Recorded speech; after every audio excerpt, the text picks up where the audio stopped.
नमस्कार, नवीन न्यूज में आपका स्वागत है। बिहार के बक्सर जिले के इटाढ़ी रेलवे गुमटी पर 26 करोड़ 40 लाख रुपए की लागत से निर्मित रोड ओवरब्रिज आरओबी उद्घाटन के मात्र 4 दिन बाद ही क्षतिग्रस्त हो गया। पाया संख्या 5 पूरी तरह ढह जाने से स्थानीय प्रशासन ने पुल पर आवागमन बंद कर दिया और इसे लोहे के प्लेटों से ढक दिया। इस घटना के बाद स्थानीय लोगों में आक्रोश फैल गया है। उन्होंने सरकार पर कमीशन खोरी और घटिया निर्माण का आरोप लगाया। बिहार में लगातार पुलों के गिरने की घटनाओं के बीच यह नया मामला सामने आया है, जिससे विकास कार्यों की गुणवत्ता पर सवाल उठ रहे हैं। आरओबी का शिलान्यास 4 बार किया गया था। काफ़ी विरोध और देरी के बाद निर्माण पूरा हुआ और इसे हाल में ही आम जन के लिए खोला गया था। स्थानीय लोगों का कहना है कि निर्माण की गुणवत्ता को लेकर शुरू से ही आशंकाएं जताई जा रही थी। आरओबी के केयर टेकर मुन्ना कुमार ने बताया कि पुल ओवरलोड ट्रक के कारण गिरा है, भ्रष्टाचार से इसका कोई संबंध नहीं है। हालांकि स्थानीय लोग इस दावे को स्वीकार करने को तैयार नहीं हैं और लोगों का कहना है, तो क्या यह पुल केवल रिक्शा और बाइक के लिए बनाई गई थी? बिहार सरकार की महत्वाकांक्षी योजना 7 निश्चय 3 के तहत जिले के 9 डिग्री कॉलेज विभिन्न प्रखंडों में 1 जुलाई 2026 से नए डिग्री कॉलेजों का संचालन शुरू करने का लक्ष्य निर्धारित किया गया है। बैठक में जानकारी दी गई कि सारण जिले के 11 प्रखंडों में पहले से ही डिग्री कॉलेज संचालित है। अब तरैया, मकेर, एकमा, दरियापुर, मढ़ौरा, मसरक, लहलादपुर, पानापुर और इसुआपुर सहित शेष 9 प्रखंडों में नए कॉलेज की शुरुआत की जाएगी। नए कॉलेजों में शैक्षणिक गतिविधियां समय पर शुरू करने के लिए फिलहाल उपयुक्त विद्यालय भवनों में अस्थायी व्यवस्था की गई है।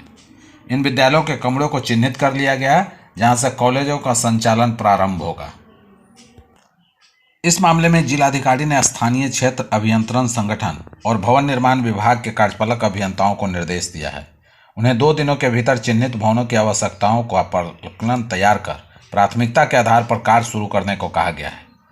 डीएम ने यह भी सुनिश्चित करने को कहा कि छात्रों को किसी प्रकार की असुविधा न हो और सभी आवश्यक सुविधाएं समय पर उपलब्ध कराई जाएं। भारतीय जनता पार्टी ने राज्यसभा चुनाव के लिए 11 उम्मीदवारों की सूची जारी कर दी है। पार्टी ने मध्य प्रदेश से अपने राष्ट्रीय महामंत्री तरुण चुग को बड़ा मौका देते हुए मैदान में उतारा है।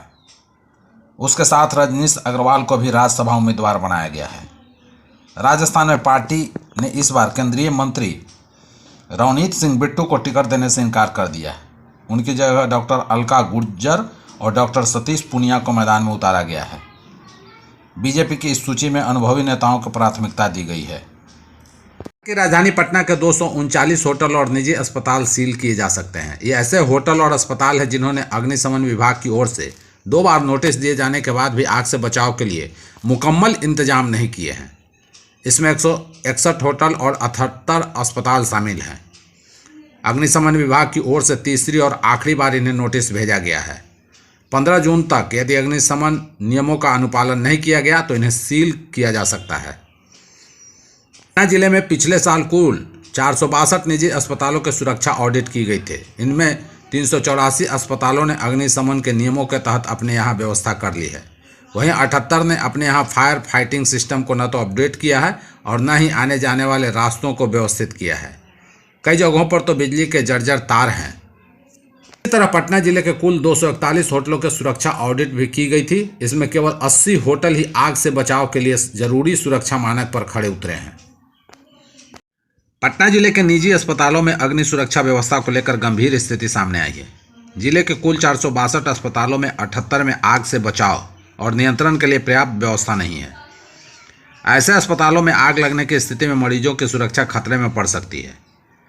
आंकड़ों के अनुसार जिन अस्पतालों ने फायर सेफ्टी ऑडिट पूरा नहीं किया वे पूरी तरह दमकल विभाग पर निर्भर है।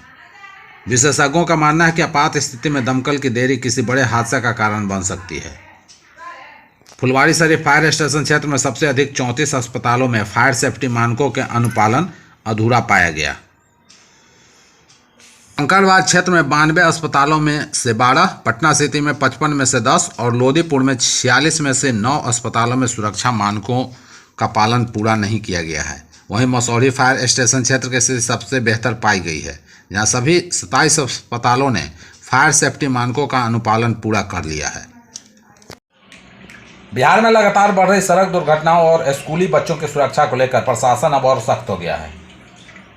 पटना प्रमंडल के आयुक्त मयंक बरबड़े ने परिवहन विभाग के अधिकारियों को स्पष्ट निर्देश दिया है कि बच्चों की सुरक्षा से किसी भी स्तर पर समझौता नहीं किया जाएगा। स्कूल बस और वैन की नियमित जांच होगी और नियमों का उल्लंघन करने वाले पर कठोर कार्रवाई की जाएगी। पटना में आयोजित समीक्षा बैठक में आयुक्त ने पटना प्रमंडल के सभी जिला परिवहन पदाधिकारियों को सड़क सुरक्षा मानकों की कड़ाई से पालन सुनिश्चित करने का निर्देश दिया। उन्होंने कहा कि प्रत्येक जिले में सड़क सुरक्षा समिति और बाल परिवहन समिति की नियमित बैठक होनी चाहिए ताकि बच्चों के सुरक्षित आवागमन की लगातार निगरानी की जा सके। बैठक में यह भी सामने आया कि स्कूल वाहनों के लिए परमिट, फिटनेस, बीमा, स्पीड गवर्नर और प्रदूषण प्रमाण पत्र जैसे मूलभूत मानकों का पालन अनिवार्य है। आयुक्त ने अधिकारियों को विशेष अभियान चलाकर स्कूल वाहन ओवरलोडिंग, प्रदूषण प्रमाण पत्र और अवैध वाहन संचालन की जांच करने का निर्देश दिया है। जनशक्ति जनता दल के प्रमुख तेज प्रताप यादव बिहार सरकार पर पूर्व मुख्यमंत्री और उनकी मां राबड़ी देवी को उनके सरकारी बंगले को खाली करने के आदेश देने के लिए जमकर हमला बोला है। तेज प्रताप यादव ने कहा कि पहले नीतीश कुमार और जीतनराम मांझी को भी बेदखली का नोटिस भेजे जाने चाहिए। 10 सर्कुलर रोड स्थित बंगला, जिसमें वर्तमान में राबड़ी देवी और उनका परिवार रह रहा है, डेयरी और मत्स्य पालन मंत्री नंदकिशोर राम को आवंटित किया गया है, जो एक दलित नेता है और जिन्हें कुछ ही सप्ताह पहले 21 हार्डिंग रोड आवंटित किया गया था। वहीं तेज प्रताप यादव ने कहा कि अगर राज्य सरकार ने राबड़ी देवी जी को 10 सर्कुलर रोड स्थित बंगले को खाली करने के लिए 15 दिन का अल्टीमेटम दिया है तो पटना में सरकारी बंगलों पर कब्जा जमाए हुए अन्य पूर्व मुख्यमंत्रियों नीतीश कुमार जी और जीतनराम मांझी जी को भी इसी तरह से नोटिस जारी किए जाने चाहिए। आरजेडी सुप्रीमो लालू प्रसाद के बड़े बेटे ने कहा कि राष्ट्रीय लोक मोर्चा के प्रमुख उपेंद्र कुशवाहा, जो पटना में एक सरकारी बंगले पर कब्जा जमाए हुए, उन्हें भी घर खाली करने के लिए कहा जाना चाहिए। ध्यान रहे कि पिछले सप्ताह राबड़ी देवी द्वारा 10 सर्कुलर रोड स्थित परिसर को खाली करने से इनकार करने के बाद विवाद खड़ा हो गया है।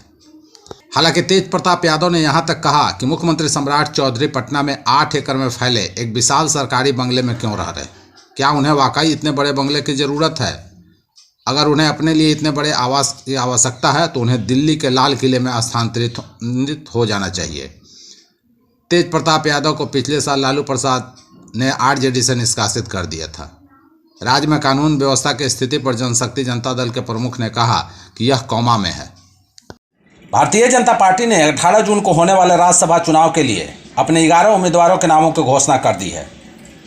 इस सूची के सामने आने के बाद देश के राजनीतिक गलियारों में मोदी मंत्रिमंडल में बड़े फेरबदल की चर्चा बेहद तेज हो गई है। इसका सबसे बड़ा कारण यह है कि केंद्रीय मंत्री रवनीत सिंह बिट्टू और जॉर्ज कुरियन को इस सूची में जगह नहीं मिली है।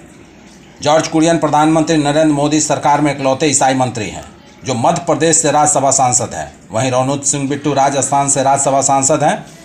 दोनों ही मंत्रियों का कार्यकाल समाप्त होने जा रहा है, लेकिन बीजेपी ने उन्हें उनके संबंधित राज्यों से दोबारा उम्मीदवार नहीं बनाया है।